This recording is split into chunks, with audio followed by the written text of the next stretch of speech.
Hey, welcome to a Cancer Story podcast, where we share stories of survivorship, loss, faith, lifestyle, alternatives, and resources. I'm your host, BK Foster, and after my diagnosis, I've came across numerous people that have incredible stories to tell. One of them is here today, and it is actually the mother of my child, Mindi Pendley. And welcome. And if you would just introduce yourself. And Okay, I'm Mindi Pendley, and I am the mother of Macy, and I'm also BK's ex-wife. We were married. we were. He leaves that part out for some reason. Yeah. Well, I mean, the ex doesn't sound. You're my last ex-wife. How's Last ex-wife. That's good. The first? No, not the first. Not the first. Uh-oh. But yeah. I'm the mother of Macy, and I'm a breast cancer survivor with HER2 triple positive breast cancer. Triple positive. Triple positive. That means... What does that mean? That means estrogen, progesterone, and HER2 positive cancer, which means my cancer was fueled by hormones and then the human epidermal growth factor, which instead of like 6 proteins on a cell, it has like 600. So that's why with HER2 positive cancer, it's the recurrence rate is a lot higher than a normal breast cancer. So Wow. Yeah. So when were you diagnosed? I was diagnosed in August 2022. Okay. Yep. I thought it was later. I don't know why. Yeah. But It was a really long process, though, because between the time I had my mammogram and they saw what they saw, it was December 2022 before I even started any type of treatment, which was my surgery, my lumpectomy. I've used Emory Healthcare, which they're wonderful. It's very slow process, because I had to go through a biopsy, and then I had to go through MRI and another guided mammogram, and then I couldn't get into surgery until December. So, which is so frustrating about that is they think it was brought on by the estradiol that I was given after my hysterectomy in March of that year. Yeah. So just between March and August, they think that breast cancer grew during that time. So, and after your surgery, you chose to do radiation and stuff like that. It wasn't necessary, but it was a preventative thing, or? Well, you always have a choice, as you well know. Well. Yeah. It was the standard of care was to do chemo and radiation. Now, my surgeon took my case to, I guess, his group that he talks with of doctors, and they agreed that I probably should do it just because it was HER2 positive. If it had not been HER2 positive, I probably could have had the choice to do just radiation, not the chemo. But so I started the chemo first. I was supposed to do 12 treatments. I did 9, because of neuropathy, Right. which, is a real hard thing when you work and I type. I use my fingers, and when you're doing breast cancer treatment, they tell you to use these ice packs, these gloves and these socks that are full of ice. And I tried for like 45 minutes, and that was enough. Yeah. I have Raynaud's, which the circulation in your hands causes them to turn purple and white. And the doctor said I pretty much would cause frostbite if I continued to use the ice packs. So, but 9 out of 12 is not too bad. Yeah. And then after that, I started radiation, and I had 16 treatments of radiation every day.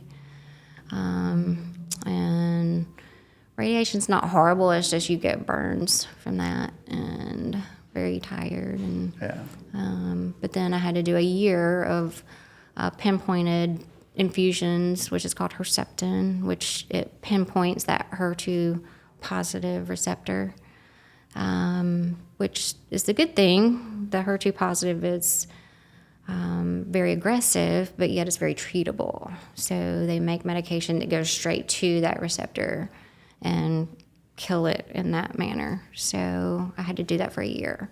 Okay. Yep. So, I feel like breast cancer is probably one of the most common cancers. So when how did you find out? What were the symptoms? What made you get checked? Was it just an annual or? Yeah, that's what my doctor said is very surprising because I did everything right. I stayed on my mammograms every year. I eat somewhat healthy. I get some exercise. Probably not. We never get enough, but I was probably 4 months late in getting my mammogram. But that's why it's so important to get checked because that's just something they saw on a routine mammogram. I don't have a history in my family.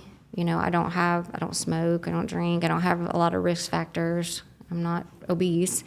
So it's just, she said, that just goes to show it could be anybody. Right. But they think one of the factors was the estradiol. I was given a small dose of estradiol after my hysterectomy because of having about 30 hot flashes a day. Wow. So it's just amazing. That's kind of scary that hormone treatment is done so frequently. Yeah. Well, I mean, there's so much scary about it. Yeah. If you've not dialed into the podcast yet, I was diagnosed about 6 months after her diagnosis with stage 4 pancreatic cancer. I waited, and I think I've told Mindy this before. It was our daughter's senior year, and her dealing with her mother going through breast cancer. I was concerned that I didn't want to affect her senior year in school with having both her parents diagnosed with cancer. I was pretty sure I had cancer after a certain point. I knew I was diabetic. I didn't know that was caused by the pancreatic cancer. And I was pretty sure that it was either pancreatic cancer or pancreatitis. So I made a decision, a choice to wait till she graduated to go get checked. And it almost cost me my life. I mean, when I went into the hospital, I was days away from death. I was jaundiced. I was yellow as a banana.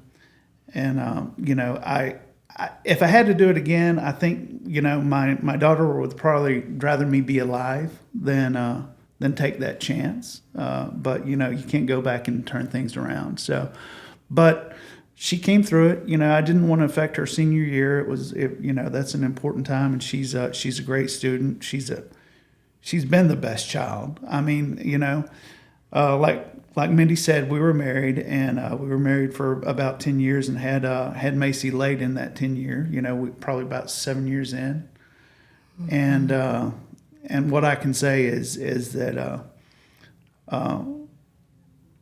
even though we loved one another, sometimes it just doesn't work out. I mean, we were more like brothers and sisters than we were probably lovers.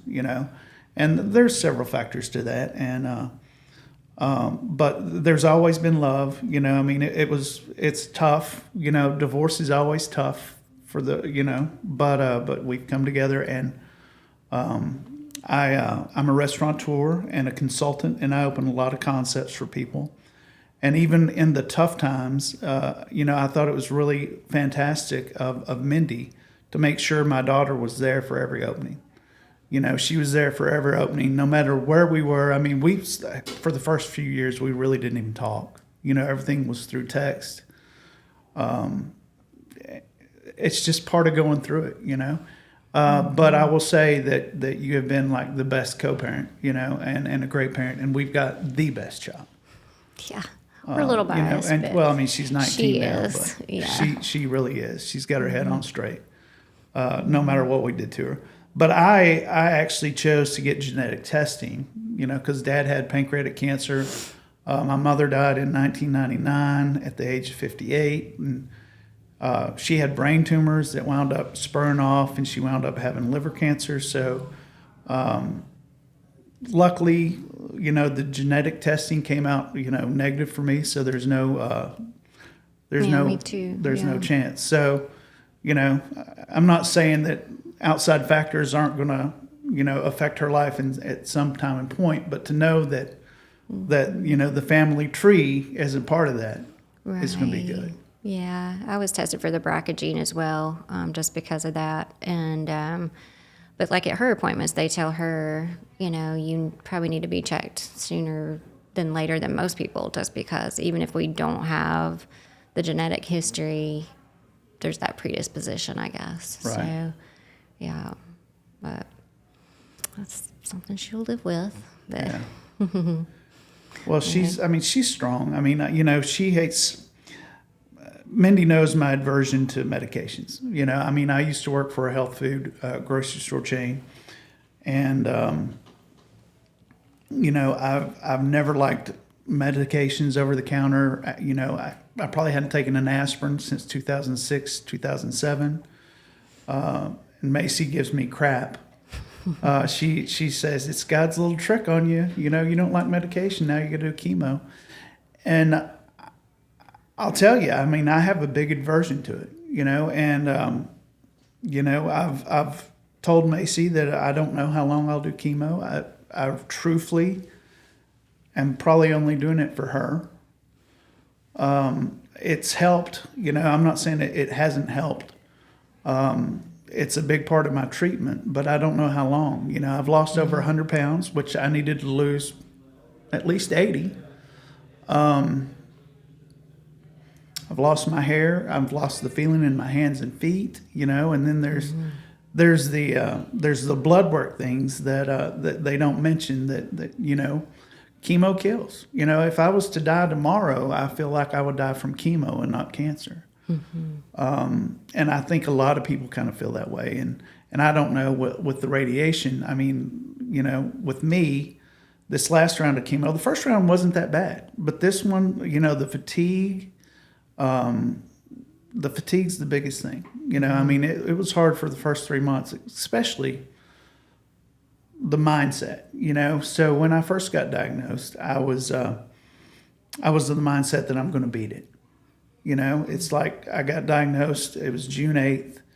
It was 8:00 at night. The oncologist came in and she looked at a CAT scan. And she's like, yeah, you got stage 4 pancreatic cancer. You got you've got 12 to 18 months to live. Get your affairs in order. And, I'm like, well, there's two things you don't know. You don't know that you're not God, and apparently you don't know me. And then, 5 months later, 4 months later, I had a PET scan and I was inactive. I'm like, yes, I beat it. 3 months later, I have another PET scan and it's active. So the cancer come back active, and it was really mind-blowing. It really affected me a lot more than I thought. It's like, well, this is a battle that I thought that I had won, and now I realize it might be something that's going to get me. Mm-hmm. Well, that's something that's hard to face, and well, it's hard too when the people around you, a lot of things that you do are for them, and I know Macy wants you to fight. We all want you to fight. But you have to do what's best for you and ultimately, what you're comfortable with.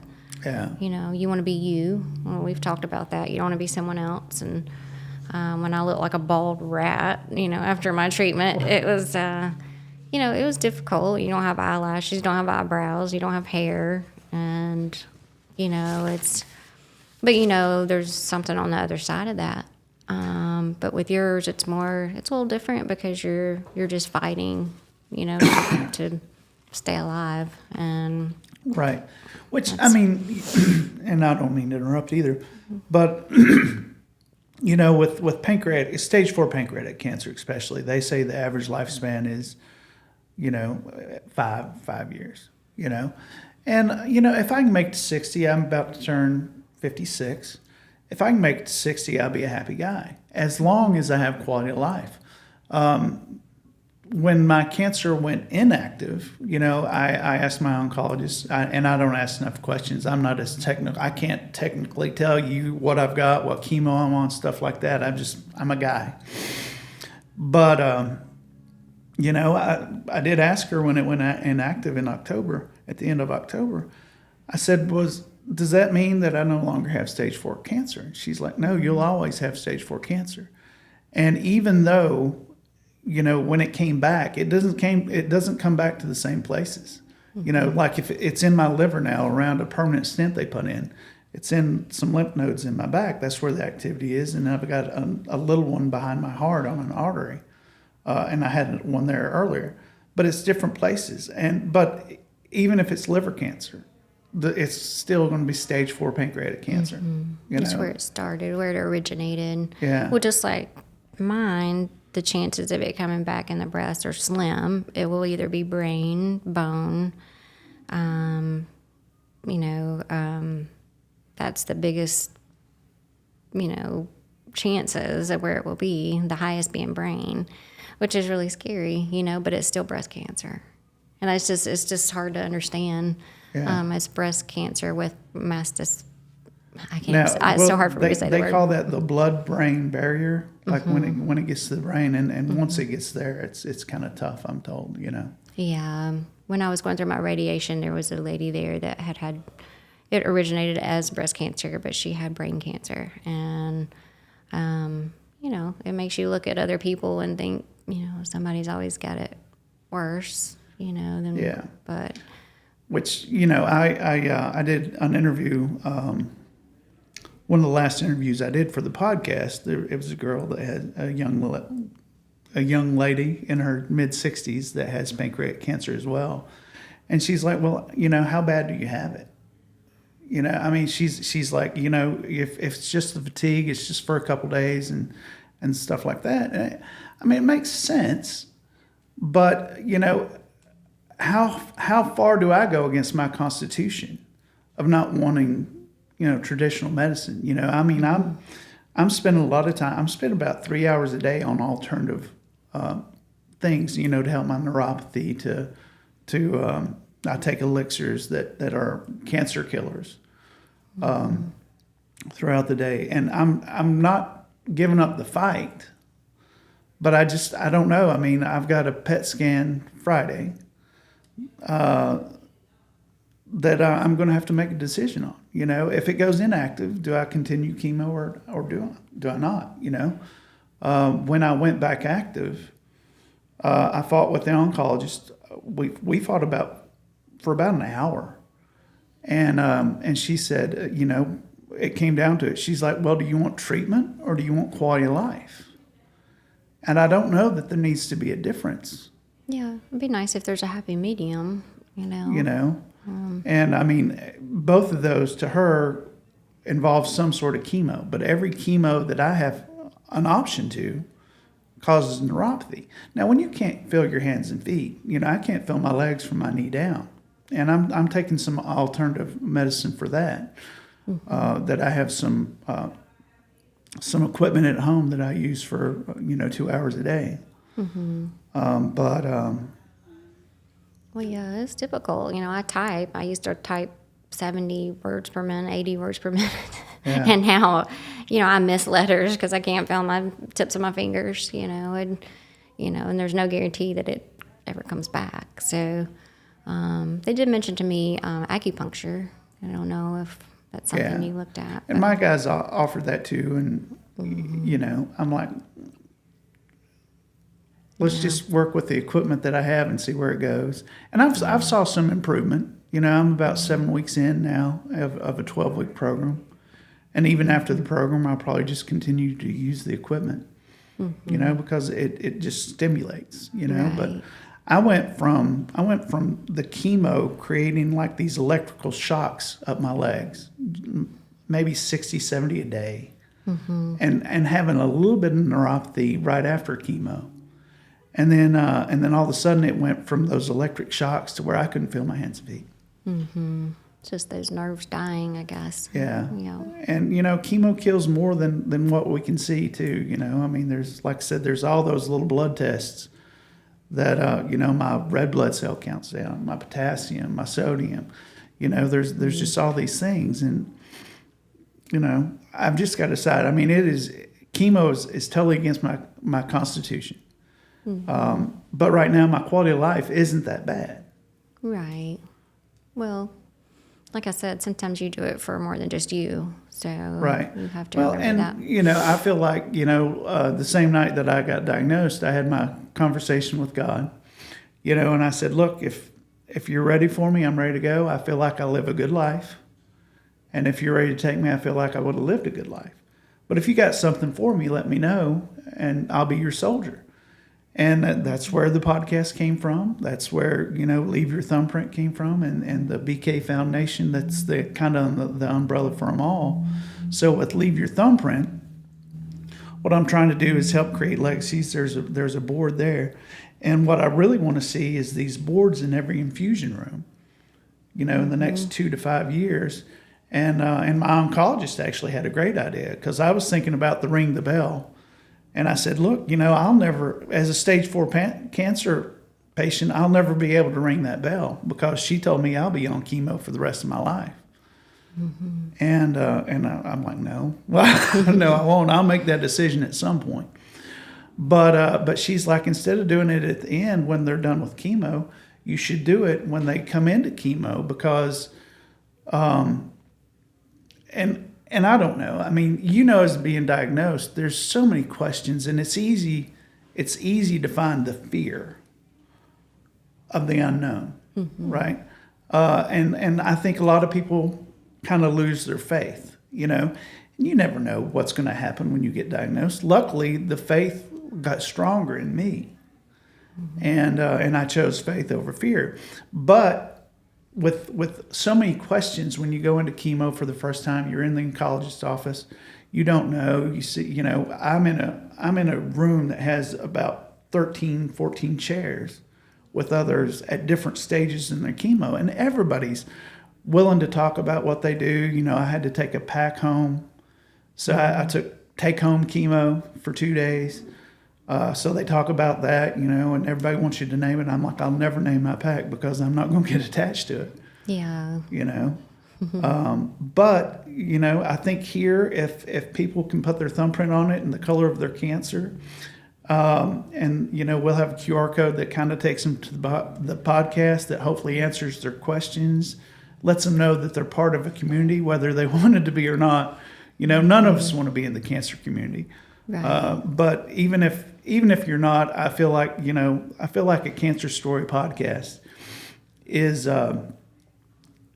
unfortunately, it's an underserved market, because I think everybody has a cancer story and nobody has a venue to put it out there. Whether it's you that's been diagnosed with cancer or a family member, there's a lot of unknowns. And our job here at a Cancer Story podcast is to answer those questions and kind of make you feel like you're not alone. Mm-hmm. That's true.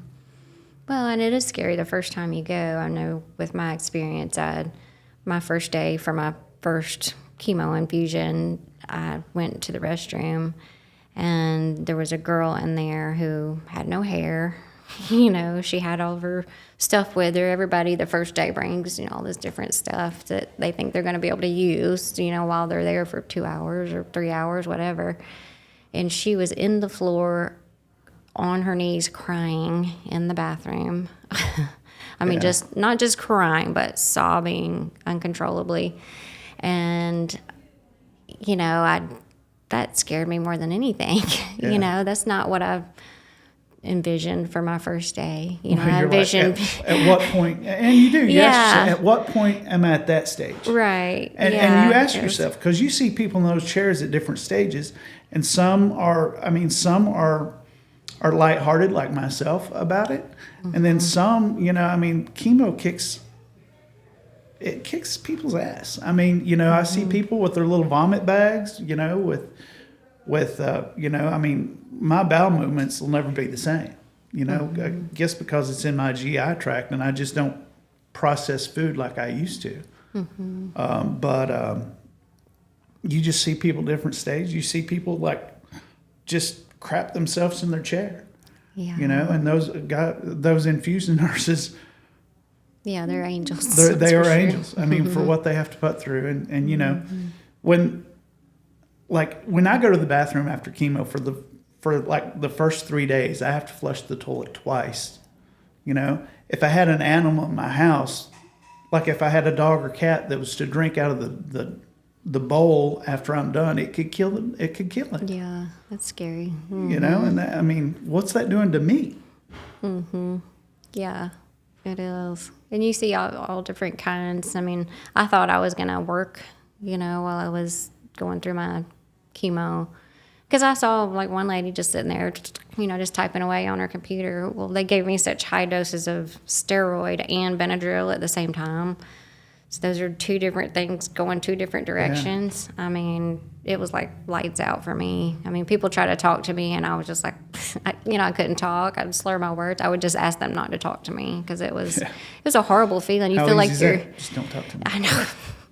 You feel like you're coming out of your skin, but like you can't even keep your eyes open. So it's such a strange feeling. And that's the tough part. So my first round of chemo didn't really affect me at all, and there was a steroid in there, so I didn't sleep for the first 2 days. I mean, just horrible. off and on, naps here and there.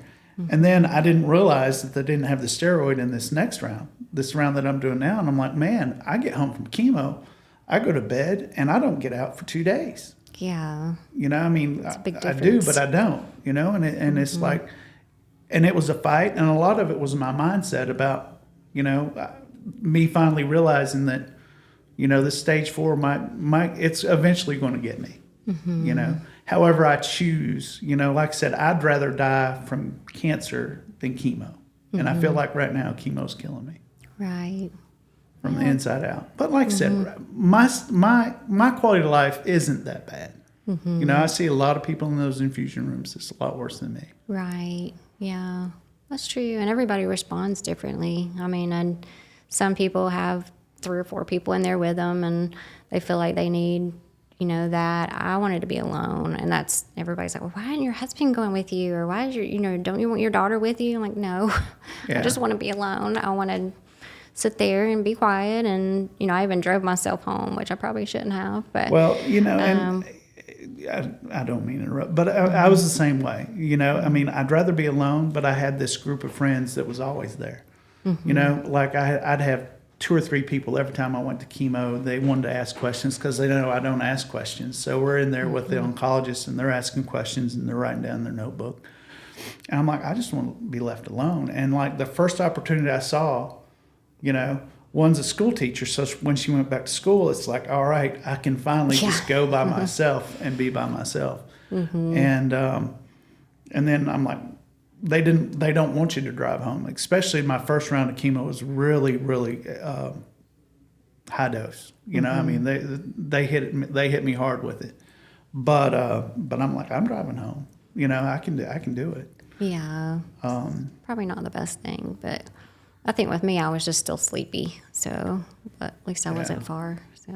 Right. Well, and that's the thing. I had a lot of people say, "Well, you need to go down to Emory or whatever." And we're in Georgia, and Emory's a big hospital, and I go to the Hope Center, and one of the leads there came from Emory, and my oncologist, is in his group, but they don't want you to drive. They don't want you to do a lot. I mean. Yeah. You do what you can. But I figure, hell, I'm 3 miles from home. I think I can make it. Yeah. Well, and Emory's great. I mean, my doctors are wonderful. It's just, it's hard because that's where a lot of people go. Yeah. So therefore, it's trying to get in with your doctors. And I have to say, if it's an emergency, you're in. But, for routine stuff, it's difficult. But they've saved my life, so I can't complain. Yeah. Well, I really hate that you got diagnosed and you had to go through what you went through. Still being a strong mother to our child, I want to thank you for that. You've been the rock there for her, and you always will be. She leans on you. I think, the great thing about our child is she's really never had to be parented. I feel like we're her best friends more than we are her parents, but she's got this incredible outlook on life, and I just know she's going to do well in life, even if I'm gone, hopefully she doesn't, if this thing takes me away in the next 5 years, However it takes me away. I hope that she doesn't feel like I did when my mother passed away, when I was in my late 20s and she was 58. I'd rather not see her. I'd rather her not see me dwindle.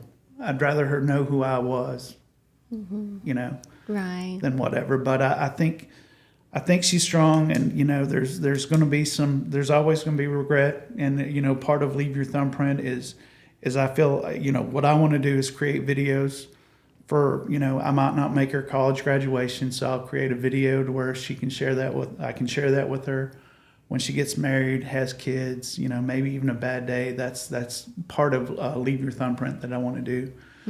And whether she looks at them or not, I mean, actually, a side bit of the podcast and everything else is I'm creating content, and the thing I miss about Dad and Mom is to see him and to hear him. I mean, there were always that voice. There was always something there, and I upgraded. I had 3 years of voicemails from my father, and Dad's just short and to the point. So when he calls and leaves a message, he's like, "Hey, call me back."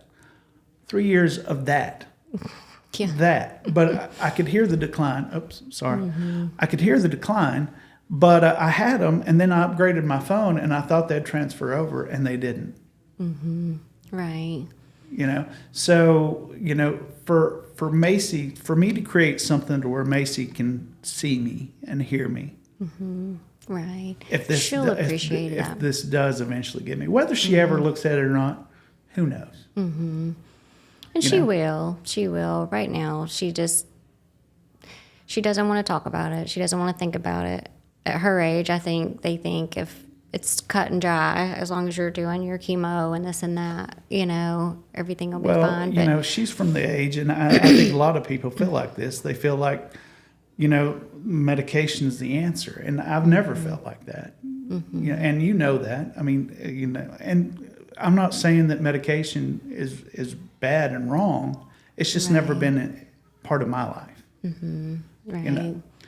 I think men, on average, stereotypical, want to avoid the doctors and whatever. I don't. I mean, I was on death's door when I went to the emergency room. Right. Yeah. Yeah. Well, Sometimes you can't wait. Yeah. I want to thank you for coming in. I want to thank you for sitting there and chatting with us. Thank you for having me.